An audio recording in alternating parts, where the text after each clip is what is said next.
All right, let's bring in Joel Rubin, former Deputy Assistant Secretary of State for Legislative Affairs in the Obama administration. He also is a Democratic candidate for Congress in Maryland. Joel, thank you very much for being with us this morning. Let's just start with the White House proposal. I was just speaking with Washington Post reporter Leanne Caldwell about this. The White House wants more aid out the door to Israel as fast as possible. Obviously, that's not easy to do without a Speaker of the House.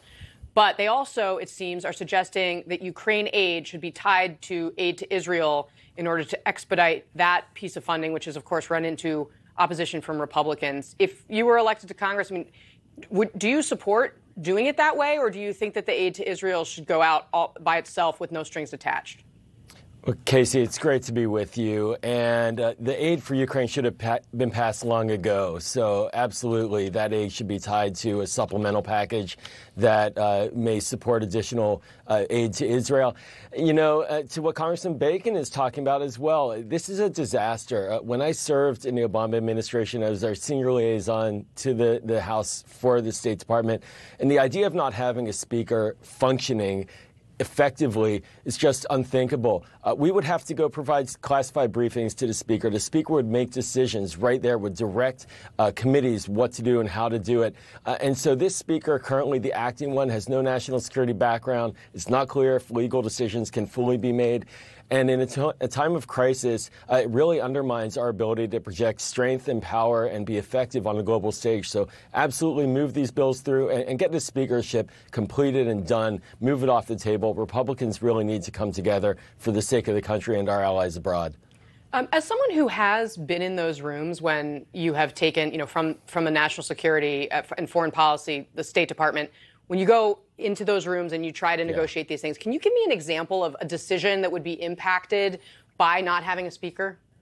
Yeah, absolutely. For example, back in 2014, 2015 in Iraq, when ISIS spread across Iraq and was attacking, there were moments where when we in the Obama administration needed direct support for military operations to combat ISIS. And that meant briefing the Speaker and telling the Speaker, Speaker Boehner at that moment, that it is crucial that you and Congress support these efforts, that any kinds of approvals be expedited. And the Speaker said yes.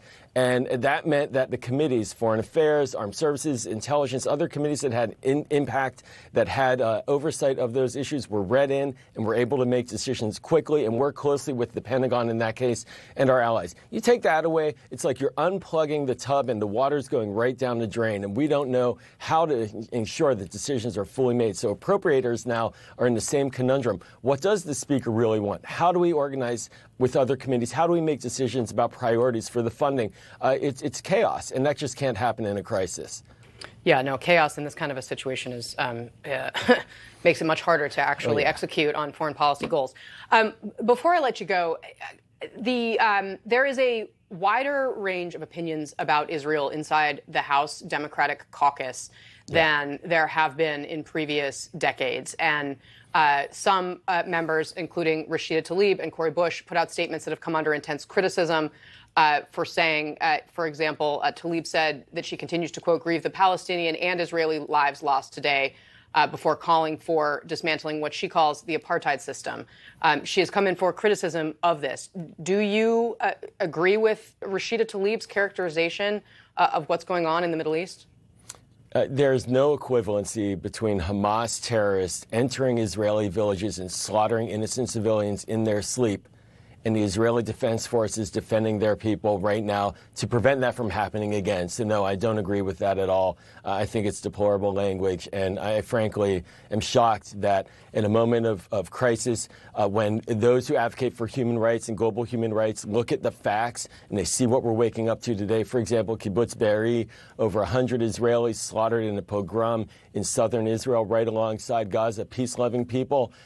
To try to make an equivalency between that and the legitimate suffering of Palestinian civilians, and there is true suffering for Palestinian civilians that needs to be discussed consistently, but there's no equivalency between what we're seeing now and what we saw from Hamas and what the Israeli Defense Force is doing to protect its citizens right now after this horrendous, heinous attack. All right, Joel Rubin, thank you very much for spending some time with us this morning. I really appreciate it. Thanks, Casey.